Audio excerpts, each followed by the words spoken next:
And the Grammy goes to Bad Bunny, debut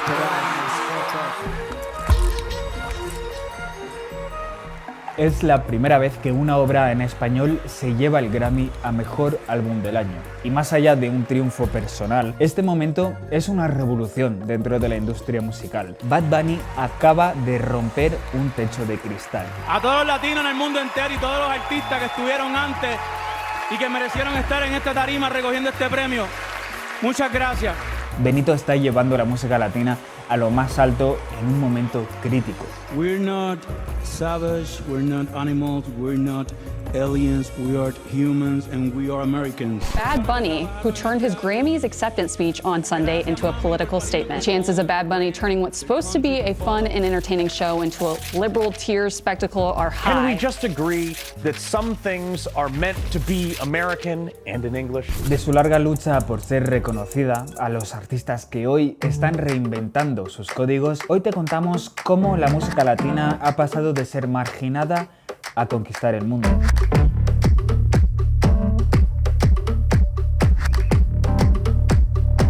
Lo primero, y esto lo quiero dejar claro desde el principio, la música en español de América Latina nace de siglos de mezcla entre sonidos de Europa, de África y de los pueblos nativos.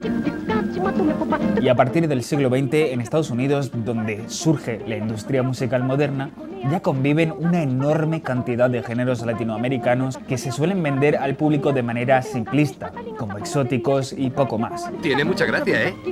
¿Y cómo se mueve? Aunque la realidad es que ya muchos de estos discos se graban y se producen en Estados Unidos gracias a sellos pequeños, especialmente en Nueva York. La música en español simplemente no es una prioridad para las grandes discográficas, que siguen apostando por imponer el inglés y fragmentar cada vez más el mercado en géneros para optimizar sus ventas. Yo necesito compartir contigo en la intimidad y de otra forma. Hasta que a finales de los 70, las discográficas se dan cuenta del filón que supone el mercado hispano. En 1980, cerca del 7% de la población de Estados Unidos es hispanohablante, una minoría que crece rápidamente. Y para rentabilizar ese mercado, la industria diseña una estrategia que marcará la cultura del país durante décadas. Esta es una revista de Billboard original de diciembre de 1991. Y estos son los rankings más importantes. Y luego tenéis también los más específicos: R&B, rap, dance, country, clásico, jazz. Y justo aquí tenéis uno nuevo que aparece a finales de los 80, el llamado Hot Latin Tracks. La idea parece sencilla. Es una etiqueta para agrupar lo más escuchado en español dentro de Estados Unidos, pero la realidad es un poquito más complicada. Si analizamos las canciones, hay muchos géneros diferentes: música mexicana, bolero, merengue, bachata, salsa, tejano, pero la mayoría aplastante de las canciones son de pop latino. Amor mío, ¿qué me has hecho? Y eso no es casualidad. El ranking se basa en lo que ponen las radios hispanas de Estados Unidos. Eso significa que son radios que adaptan su sonido al gusto del mercado anglófono. Así que estas canciones no representan ni lo que se escuchaba entonces en América Latina, ni tampoco lo que escuchaban la mayoría de latinos en Estados Unidos. Este ranking refleja un mercado fabricado en esa época de manera relativamente artificial, a diferencia de los otros rankings de esta misma revista que se elaboran con datos de público, ventas y artistas. El ranking latino lo construyen grandes grupos mediáticos desde arriba, y usar el término Latin permite vender la música en español como un género más. Y todo esto empuja a estandarizar sonidos, estéticas e incluso el acento para que se adapte lo mejor posible. Vuela, vuela, con tu imaginación. Ya no, lo siento, tu hora pasó. Cuando hacemos el amor, nos comemos vivos. Será. Esos géneros siempre suelen ser como muy reduccionistas. Decir latino y meternos a todos en un saco de música latina suele reducir mucho realidades que son muy diferentes entre sí. Solemos ser muchas veces muy simplistas y Es una etiqueta con la que se nos ha intentado precisamente reducir a un espacio chiquitico y no, es más complejo. El nacimiento de la música latina como género acaba creando una frontera cultural. Mientras que los artistas anglófonos pueden aprovechar el éxito de la etiqueta Latin cuando quieran y pasar de uno a otro sin problema, los artistas latinos no tienen acceso a los mismos escenarios, a las mismas portadas y se ven casi encerrados en esta categoría secundaria, sin poder cruzar al mercado global. I have to perfect my English a little bit more before crossing over the market. Pero justo en ese momento aparece una nueva generación de artistas que van a usar este techo de cristal como un punto de partida para darle la vuelta a toda la industria. I think it's important to show to the American market what Latin people can do, what we can do from the dark side of the moon. Suavemente, bésame, que quiero sentir tus labios. Miami, década de los 90, es el nuevo y gigante escaparate de la cultura latina en Estados Unidos. Son casi 1.300.000 y constituyen la mayoría de la población de esta ciudad. Todas las grandes discográficas ya tienen oficinas en la ciudad con equipos enteros dedicados a esa música latina que empieza a sonar cada vez con más fuerza. MTV latinoamericano, wow. MTV, la mejor música. La recesión para arriba. La población hispanohablante se ha duplicado en 10 años, pasando de 15 a 30 millones en Estados Unidos. El mercado latino ya no es un nicho, es un fenómeno. And the Latin Grammy goes to... En 1999, las ventas de música latina aumentan un 54%. Celia Cruz and Friends, a Night of Salsa. Esto sí es una sorpresa, mi madre. Tú me dices a mí música latina y tengo un montón de referentes arriba, súper grandes, que yo creo que las nuevas generaciones hemos trabajado para mantener eso, ¿no? No sé, yo veo, por ejemplo, de cuando era niño y mi madre escuchaba a Marc Anthony todo el día, Gloria Estefan, entonces son como, eso para mí es la industria latina. Y uno de los arquitectos de este éxito es él.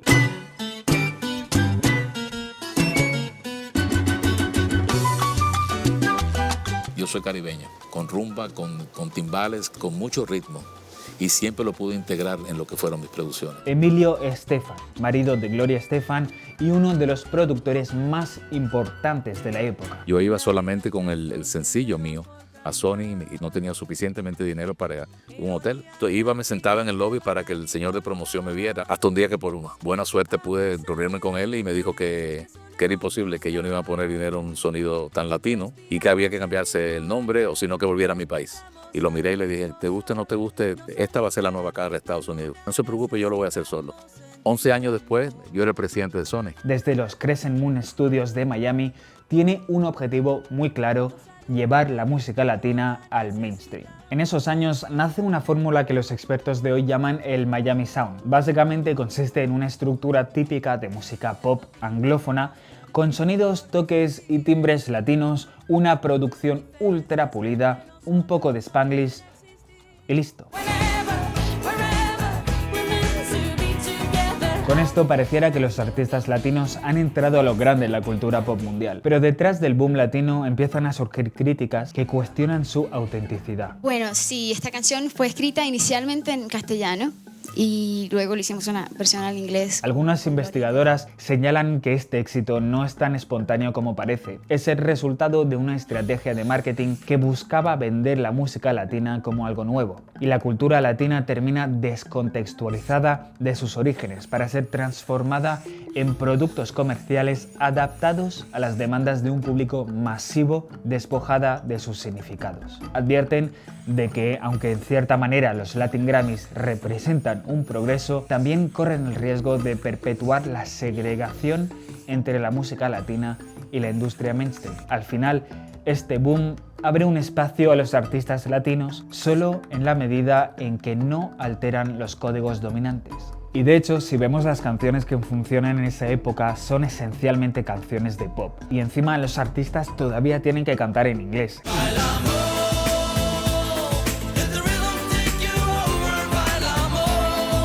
Realmente no parece que el molde se haya roto, pero no os preocupéis porque está a punto de saltar por los aires.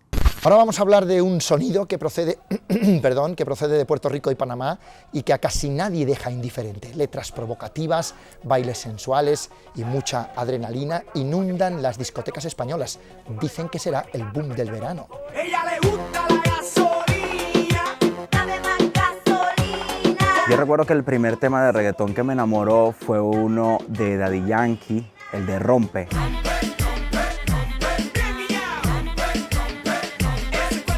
El de Rompe, ese fue el que me dañó la mente. Yo siento que el reggaetón por algún momento se convirtió en el sonido del pop, la música popular fue reggaetón. Lo tengo grabado en la retina. El momento fue Gasolina de Daddy Yankee en el cumpleaños de una amiguita. Yo tendría, no sé, 8 años. Y fue como, ¿qué es este sonido? Era como una cosa loquísima. Daddy Yankee, Don Omar.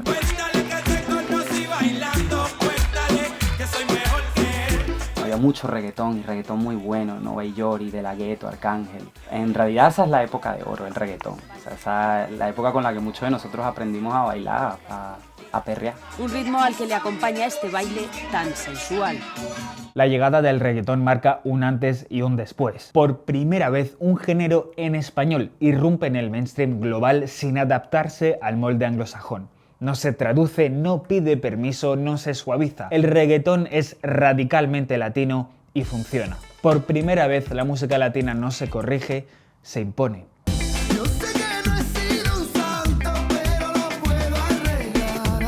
Para entender la magnitud de lo que está pasando tenemos algunas cifras. Barrio Fino de Daddy Yankee vendió más de 4 millones de copias físicas y Gasolina entró en el top 5 en más de 10 países. Es una de las primeras canciones de reggaetón que sale de las radios latinas y cambia el panorama musical, sobre todo en los países de habla hispana. Mi hermano siempre estuvo ahí con el reggaetón en su habitación, el reggaetón. Yo al principio como que no le tenía mucha fe porque yo venía de escuchar rock, Paramore, Fall Out Boys, Panic! At the Disco, y como que las melodías tan armoniosas, los acordes tan bonitos, y el reggaetón la verdad es que era un poco más simple. Pero el ritmo que te da el reggaetón es súper contagioso. Al final como que dejé el rock a un lado y me quedé con el reggaetón. Señoras y señores. Y al final pues mira, caí. Me volví fan de Arcángel, de Ivy Queen. Eso no quiere decir que pa' la cama voy. Quiero bailar, tú quieres sudar y pegarte a mí, el cuerpo rosado. El reggaetón es una derivación de lo que es la música reggae, la música de Jamaica, la música jamaiquina, salida de un ritmo llamado el dembow. A partir de eso, el dembow fue transformado y fue yendo evolucionando. Le fueron metiendo más instrumentos, le fueron cambiando melodías, pero con la misma base que es tuk, pa, tuk, que se llama dembow. Y no solamente eso, en el dembow las letras pueden tener un poco de rap, un poco de raga, pueden tener un poquito de salsita si quiere. O sea, pero le meten un sabor bien chévere para que la gente lo goce y lo perree como se está perreando aquí. En los 90, la policía organizó redadas en las tiendas de música, radios y discotecas de Puerto Rico para llevarse casetes y disco de lo que en aquel momento se llamaba todavía el underground. Una música con letra explícita y que el gobierno intentó censurar. ¡Somos raperos! ¡Somos raperos! ¡Somos raperos! Cabe recordar que el reggaetón, como muchos géneros musicales de América Latina, siempre han sido profundamente políticos. El Caribe esconde dentro de sí historias muy tristes, el Caribe es violento, el Caribe está marcado por muchas segregaciones, muchas discriminaciones y son sociedades rotas. Si el reggaetón sale de Puerto Rico y consigue saltar al escenario mundial completamente fuera del control de la industria, es sobre todo gracias a dos cosas. Primero, como lo decía, la población latina sigue creciendo, mucho más rápido que cualquier otra minoría. Son por lo tanto más jóvenes. En la década de los 2000 su edad media es de 24 años. Y segundo, es una generación que descubre la magia de Internet y sobre todo de YouTube. YouTube y más tarde las plataformas de streaming han sido esenciales en popularizar los géneros latinos urbanos, es decir, los que se inspiraban del hip hop. Lo que ocurrió fue que se rompieron todas las barreras geográficas. De repente no había fronteras, de repente tú desde Granada podías ver lo que acababa de sacar el día anterior un artista de Medellín.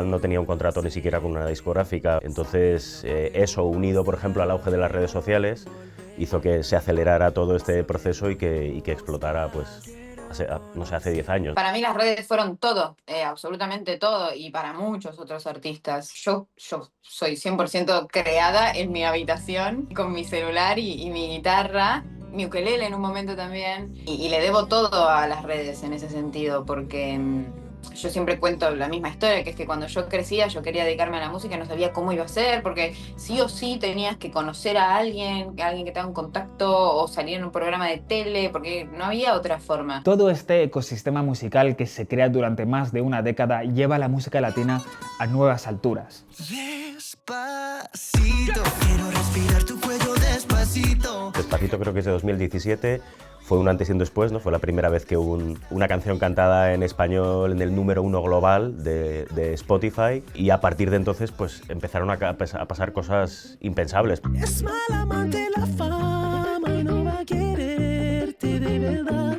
Hoy, esa etiqueta de música latina que sonaba artificial en sus inicios se ha convertido en un movimiento cultural concreto que está desafiando las normas. Yo siento que no ha parado de transicionar tanto el sonido del reggaetón como la cultura del reggaetón.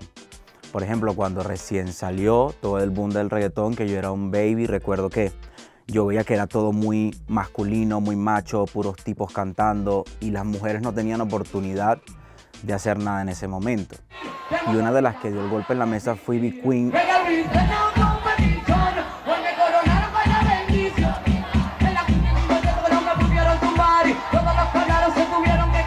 Y recuerdo que yo ver a mi hermana cantar Ivy Queen y bailar en la sala desatada, moviendo el pelo, yo decía, wow, o sea, cómo la siente. Y esta tipa de verdad que está haciendo un cambio. Hoy las artistas mujeres ocupan un espacio central dentro de la música latina, y esto es el resultado de un proceso largo de transformación. La representación femenina a día de hoy es clave no solo por la visibilidad que se tiene en sí, sino por el acceso a ese poder creativo, y esto ha ayudado a romper con narrativas del pasado que estaban marcadas por miradas masculinas o por estereotipos de género heredados de las dinámicas de la propia industria. Ronca, pero no pueden con mi pum pum, y si hay alguien que me rompa. Las mujeres son cada vez más visibles como artistas individuales especialmente, pero siguen estando subrepresentadas en los espacios donde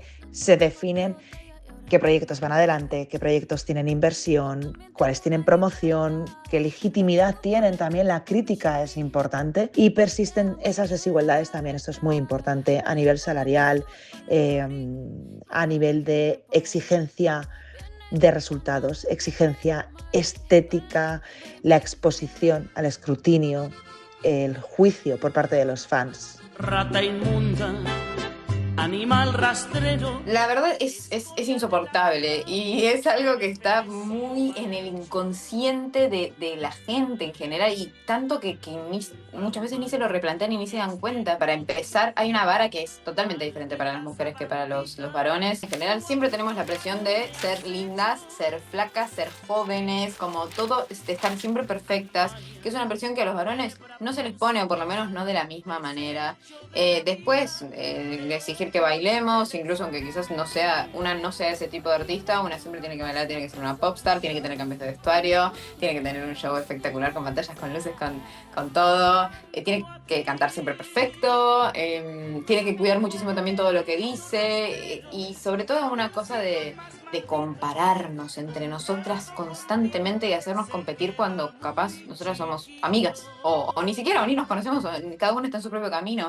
¿Qué haces, tía? Hay un teteo ahorita en un callejón con Kitty Po. Ah, sí, ¿quieres ir? Vamos, Chuliano, para allá. Sí se puede decir que en los últimos años ha habido un aumento de esas colaboraciones entre artistas mujeres latinas. ¿Dónde está la nena que quieren sateo, sateo, sateo, sateo? Yo creo que también porque ellas están apoyando una idea de sororidad que está heredada de los movimientos de los feminismos, pero que han asumido también como representantes de esta escena porque es un mensaje fundamental que lanzar a sus audiencias. Alcanzan unas nuevas cotas de protagonismo, de poder, de importancia, y la unión entre ellas suma más fuerza todavía. Viendo, por ejemplo, datos de consumo en España el año pasado, en el top 20 podemos encontrar muchas mujeres artistas relacionadas con lo urbano. Es lo normal, ¿no?, que las niñas que ahora sí tienen grandes referentes, dentro de unos años ni siquiera se planteen que no puedan hacerlo, porque ya hay mujeres que lo han conseguido.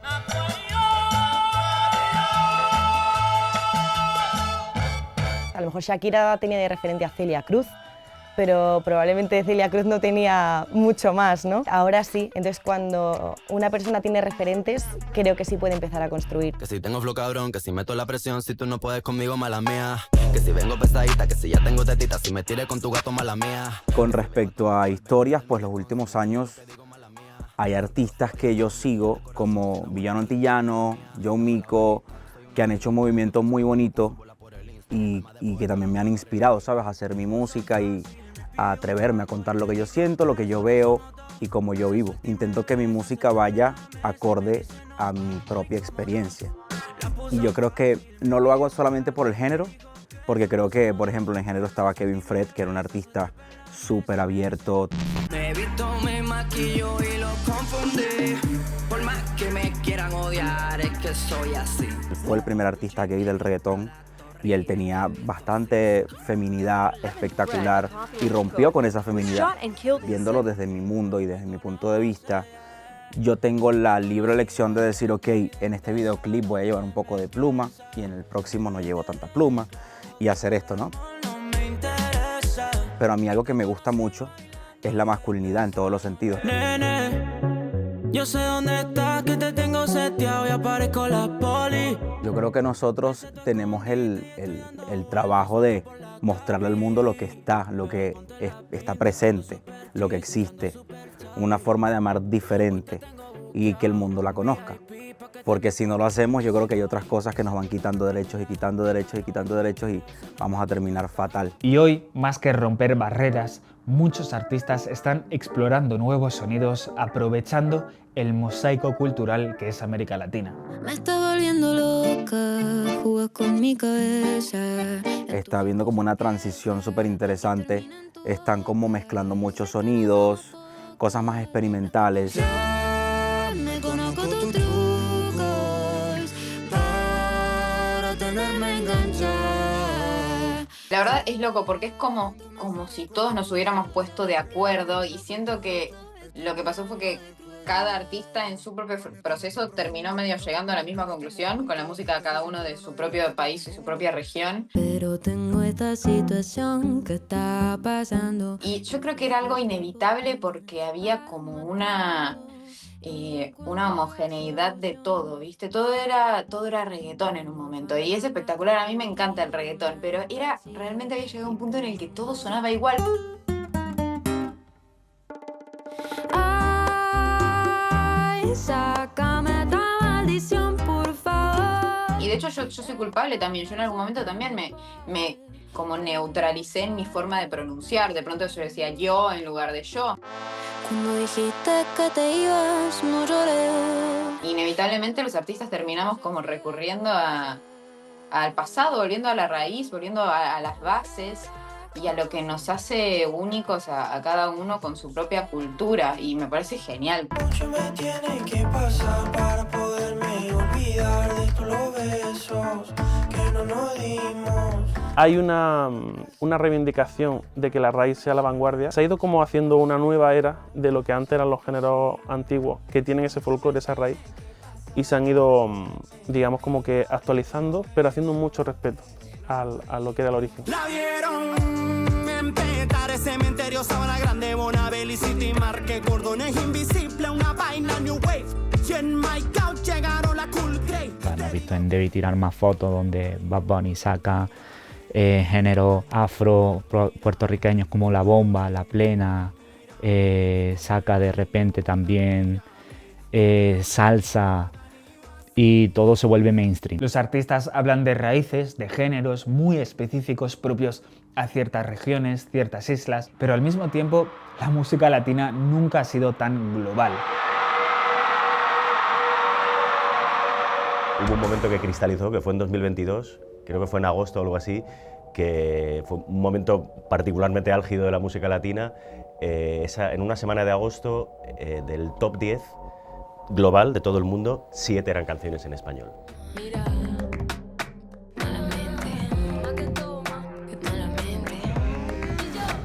Incluso en países donde los artistas latinos no llegan a lo más alto de las listas de éxitos o a los tops, sí que ha habido un consumo y un interés creciente por la música en español. Sigue, que a mí me gusta todo lo que exhibes.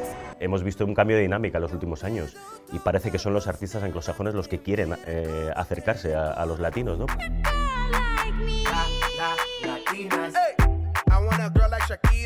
Yo creo que les resulta ya culturalmente influyente, les resulta hasta cool, ¿no? Acercarse a lo latino. Benito Antonio Martinez Ocasio is one of the most popular musical artists on the planet. His 13-minute set was historic. Yo me siento realmente feliz de que sea un latino el que nos representa en la Super Bowl. Yo creo que era necesario tener ahí este año a Bad Bunny. Y siento que la comunidad latina en Estados Unidos, que yo estoy allí ahora, está pasando por un momento bastante complicado. He's an anti-American radical who canceled his U.S. shows because he's supposedly afraid of ICE. Es significativo a nivel social de lo que está sucediendo y de lo que está pasando.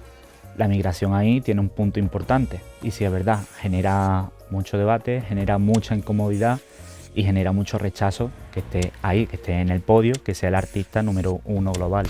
Like most people, I didn't understand any of it. He hates America. He hates Donald Trump. I can't overstate what it means to the Latino community that has seen itself persecuted. Ojalá abra una conversación, pero no es suficiente. Si pensamos que con eso basta, nos la van a clavar de lado otra vez en 2-3 semanas. Su historia, no solo porque cantó en español y llenó su espectáculo de símbolos, sino porque lo vieron más de 135 millones de personas. Es la mayor audiencia de todos los tiempos en un Super Bowl. Lo que se ve es que ha habido una descentralización cultural, ¿no? Ya el inglés, la música en inglés o los géneros hechos en países anglosajones no tienen la hegemonía. Convive con el reggaetón, con el K-pop, con el afrobeats nigeriano. Es decir, que ha habido un cambio muy bestia. La música latina de hoy es el reflejo de un mundo que se ha vuelto multipolar, con más voces, con identidades que ya no se esconden, con una autenticidad que ya no pide permiso. Ha pasado de ser una etiqueta a un epicentro de innovación artística a nivel mundial. Una música que ha conseguido romper su marginalidad, escapar de la jaula en la que intentaron encerrarla, y al hacerlo ha recuperado toda su diversidad y sus colores. Porque ya no se trata de adaptarse para ser aceptados, se trata de existir en voz alta y que el mundo, por fin, te escuche.